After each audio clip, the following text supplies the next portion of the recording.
คนหายก่อเหตุลักขำอยู่หานไข่คำเมืองซบเบาแขวงหัวพันซึ่งมีผลเสียหายเป็นคำจำนวน 440 บาท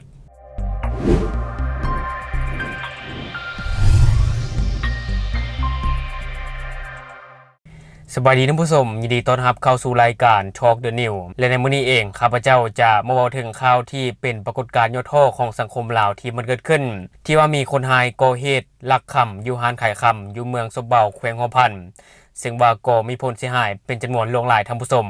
เพราะว่าโจรนี่นะสามารถลักเอาคำไปได้ถึง 440 บาทซึ่งว่าข่าวตัวนี้หลายคนก็ติดตามอยู่และข้าพเจ้าก็จะเก็บเอาข้อมูลเบื้องต้นมาฝากท่านผู้ชมซึ่งก่อนที่เราจะไปเบิ่งเนื้อในข่าวเดี๋ยวเราไปเบิ่งภาพกล้องวงจรปิดนี้นำกันก่อน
และที่ผ่านไปก็จะเป็นภาพกล้องวงจรปิดที่ว่าคนหายได้งัดแงะตู้คำแล้วก็ได้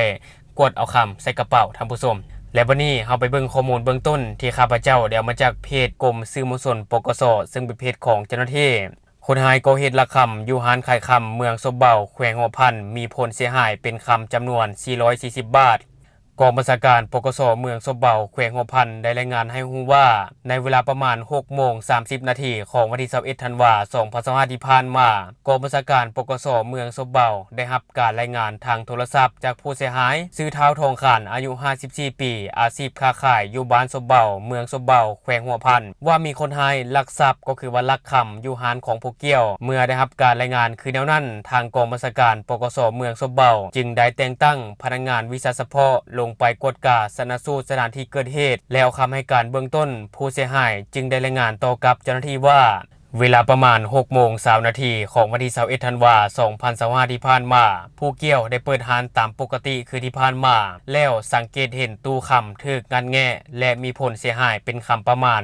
440 บาทบ่ทันกำหนดได้รูปประพันธ์เทื่อและคิดไล่เป็นมูลค่าความเสียหายประมาณ 16 ตื้อกว่ากีบซึ่งผ่านการเบิ่งกล้องวงจรปิดเห็นว่ามีคนหายได้งัดตู้หานคำเวลาประมาณ 3:30 นาทีของวันที่ 21 ธันวาคม 2025โดยคนหายได้ใช้อุปกรณ์ประเภทตะโลบิดและก็คอนตีงัดตู้และก็ลักเอาคำไปเกือบหมดยังเหลือประมาณ 40 กว่าบักหรือ 40 กว่าสลึงซึ่งปัจจุบันทางเจ้าหน้าที่พร้อมเร่งเก็บกำข้อมูลละเอียดและสกหาข้อมูลเพิ่มเติมเพื่อนำตัวคนหายมาลงโทษตามระเบียบกฎหมายให้ได้และที่ผ่านไปก็จะเป็นข้อมูลเบื้องต้นเว้าถึงเหตุการณ์และก็เว้าถึงความเสียหายที่มันเกิดขึ้นท่านผู้ชมซึ่งในปัจจุบันนี้ก็ยังอยู่ในขั้นตอนของการเก็บกำข้อมูลต่างๆเพื่อนำสกหาผู้เกี่ยวมาลงโทษตามระเบียบกฎหมายให้ได้อันนี้เฮาก็ติดตามไปนำกันท่านผู้ชมซึ่งในปัจจุบันเนาะก็อยากให้ทุกคนระมัดระวังเติมในการใช้ชีวิตหรือว่าการเก็บวัตถุมีค่าเงินคำต่างๆเนาะอยากให้เก็บไว้ที่ปลอดภัยบ่อยากให้เก็บไว้อยู่ในเฮือนท่านผู้ชมเก็บไว้อยู่ธนาคารน่าจะเป็นการดีกว่าเพราะการที่เฮาเก็บเป็นเงินสดหรือว่าเป็นคำต่างๆไว้ในเฮือนนะมันก็อาจจะมีความเสี่ยงเนาะมีความเสี่ยงที่ว่าโจรจะไปก่อเหตุปุ้นเฮือนเฮาต่างๆอันนี้เฮาก็บ่ฮู้นะท่านผู้ชมทันทีแล้วเฮาเก็บไว้ที่ปลอดภัยเก็บไว้ธนาคารจะเป็นการดีกว่าซึ่งก่อนที่เฮาจะไปเบิ่งในข่าวเดี๋ยวเฮาไปเบิ่งภาพกล้องวงจรปิดนำกันก่อนและที่ผ่านไปซึ่งก่อนที่เ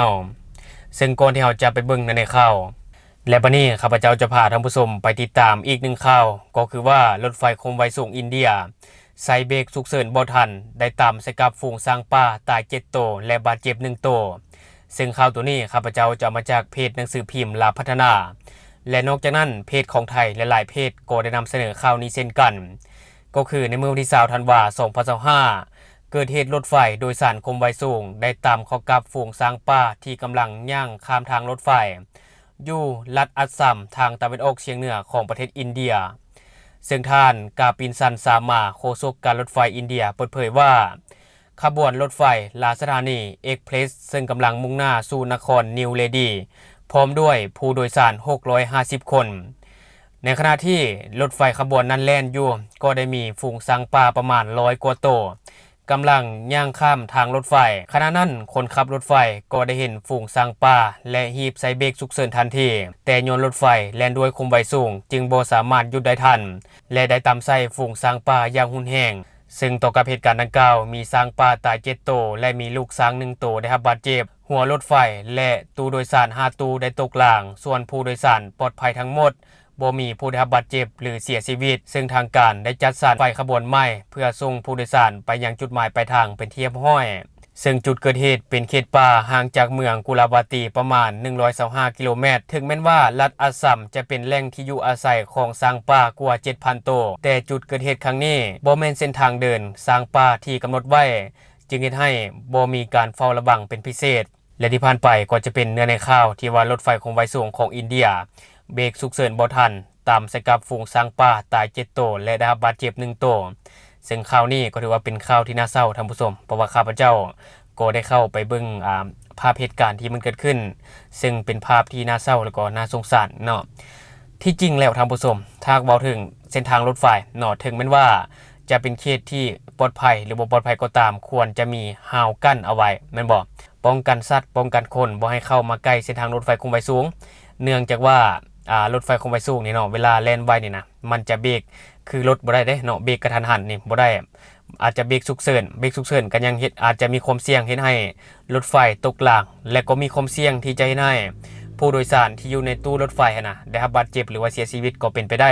และทั้งหมดก็คือสิ่งที่ข้าพเจ้าอยากจะนำเสนอในมื้อนี้สำหรับท่านผู้ชมคนใดที่เบิ่งคลิปของข้าพเจ้าอยู่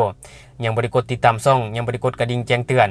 ก็อย่าลืมไปกดเพื่อเป็นกำลังใจให้ข้าพเจ้าได้ผลิตคลิปดีๆแบบนี้ออกมาเรื่อยๆหรือสำหรับท่านผู้ชมคนใดอยากตามนิติเตียนก็สามารถฝากไว้ได้ภายใต้คอมเมนต์ของเรา